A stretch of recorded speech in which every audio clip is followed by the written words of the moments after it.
3 دن کے بعد ہم بستری نہ کرنے کا نقصان۔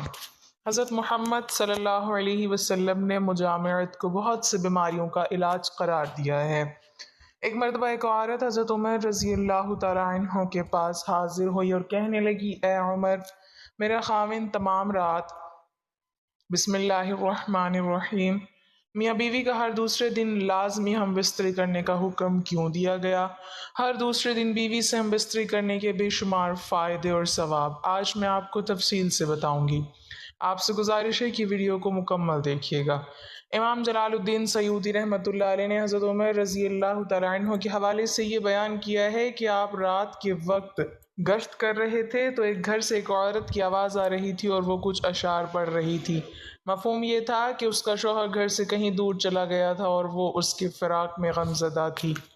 سیدنا عمر فاروق رضی اللہ تعالیٰ عنہ گھر آئے اور اپنی زوجہ سے دریافت کیا کہ شادی شدہ عورت شوہر کے بغیر کتنی مدت صبر کر سکتی ہے؟ تو زوجہ نے جواب دیا کہ 3 سے 4 ماہ۔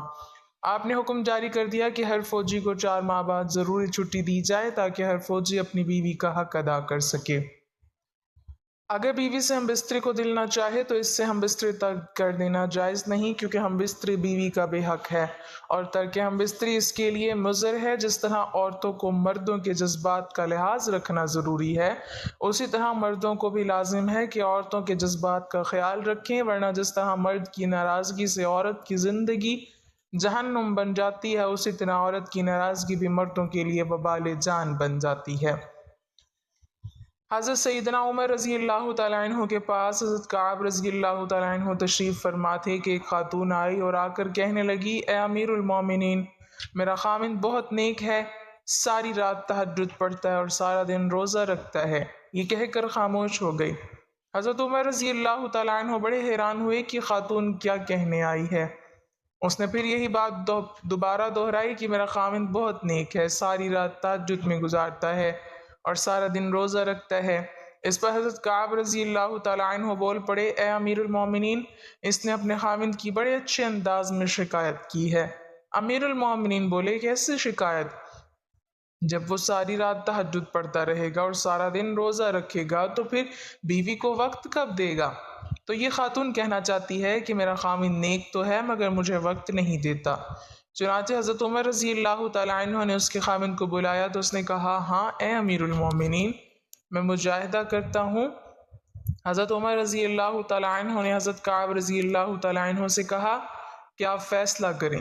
حضرت کعب رضی اللہ تعالیٰ عنہ نے فرمایا کہ دیکھو، شرعاً تمہارے لیے ضروری ہے کہ تم اپنی بیوی کے ساتھ وقت گزارو، ہنسی خوشی اس کے ساتھ رہو، اور کم از کم ہر 3 دن کے بعد اپنی بیوی کے ساتھ ہم بستری کرو۔ وہ میاں بیوی تو چلے گئے تو سیدنا حضرت عمر رضی اللہ تعالیٰ عنہ نے حضرت ابن کعب سے پوچھا کہ آپ نے یہ شرط کیوں لگائی کہ ہر 3 دن کے بعد بیوی سے ملا کرو؟ انہوں نے کہا، دیکھیے، اللہ رب العزت نے مرد کو زیادہ سے زیادہ 4 شادیوں کی اجازت دی ہے، چنانچہ اگر 4 شادیاں بھی کسی کی ہوں تو 3 دن کے بعد پھر بیوی کی باری آتی ہے۔ تو میں نے کہا کہ تم زیادہ سے زیادہ 3 دن عبادت کر سکتے ہو، تو 3 دن کے بعد ایک دن ایک رات تمہاری بیوی کا حق ہے جو اس کے ساتھ تمہیں گزارنا پڑے گا۔ تو دیکھو، شریعت انسان کو کیا خوبصورت باتیں بتاتی ہے۔ رسول اللہ صلی اللہ علیہ وسلم نے فرمایا کہ عورتوں کے ساتھ خیر خواہی کرو، اس لیے کہ وہ تمہارے پاس قیدی ہیں، تم ان سے ہم بستری اور عصمت اور اپنے مال کی امانت وغیرہ کے علاوہ اور کچھ اختیار نہیں رکھتے، اور جب وہ اپنا قرض ادا کرتی ہوں تو پھر ان کے ساتھ بدسلوکی کا جواز کیا ہے؟ ہاں، اگر وہ کسی کھلی ہوئی بے حیائی کا ارتکاب کریں تو پھر تمہیں انہیں سزا دینے کا حق حاصل ہے۔ پھر وہ اگر ایسا کرے انہیں بستروں سے علیحدہ چھوڑ دو اور انہیں مارو، لیکن اذیت ناک مار نہ ہو۔ اس کے بعد اگر وہ تمہاری بات مان جائیں تو پھر انہیں سزا دینے کا بہانہ نہ تلاش کرو۔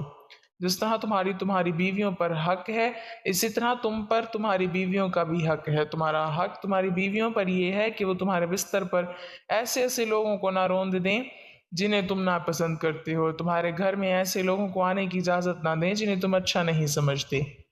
سنو، اور تم پر ان کا حق یہ ہے کہ تم ان کے لباس اور پہننے میں اچھا سلوک کرو۔ جس طرح عورتوں کو مردوں کے جذبات کا لحاظ رکھنا ضروری ہے، اسی طرح مردوں کو بھی لازم ہے کہ عورتوں کے جذبات کا خیال رکھیں، ورنہ جس طرح مرد کی ناراضگی سے عورت کی زندگی جہنم بن جاتی ہے، اسی طرح عورت کی ناراضگی بھی مردوں کے لیے وبال جان بن جاتی ہے۔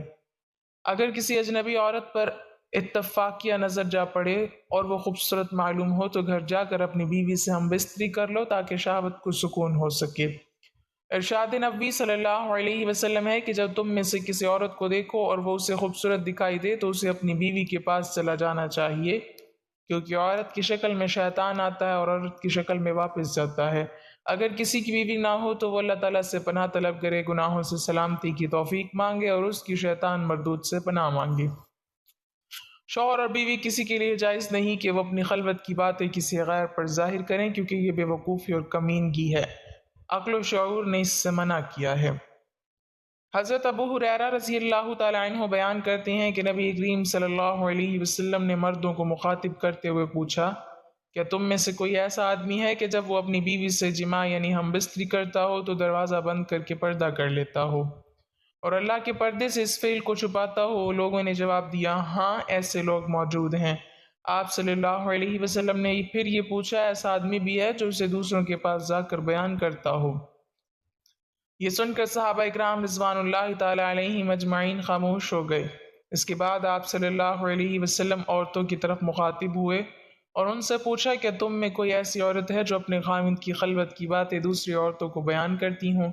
عورتیں خاموش رہیں، لیکن ایک نوجوان عورت اپنے ایک گھٹنے پر کھڑی ہو کر رسول کریم صلی اللہ علیہ وسلم کی طرف جھانکتی ہے اور آپ کی باتیں سن کر کہتی ہے، یا رسول اللہ صلی اللہ علیہ وسلم، خلوت کا ذکر مرد بھی کرتے ہیں اور عورتیں بھی کرتی ہیں۔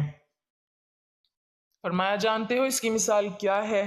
اس کی مثال ایسے ہے جیسے کوئی شیطان عورت کسی شیطان مرد کو سر راہ مل گئی اور اپنی حاجت پوری کی ہو، دریں اثنا لوگ اس کی طرف دیکھتے رہے ہوں۔ خبردار، مردوں کی خوشبو میں بو تیز ہوتی ہے مگر رنگ نہیں ہوتا، اور عورتوں کی خوشبو میں رنگ ہوتا ہے مگر بو تیز نہیں ہوتی۔ اللہ پاک ہم سب کو عمل کرنے کی توفیق عطا فرمائے اور ہمارا خاتمہ ایمان پر فرمائے، آمین۔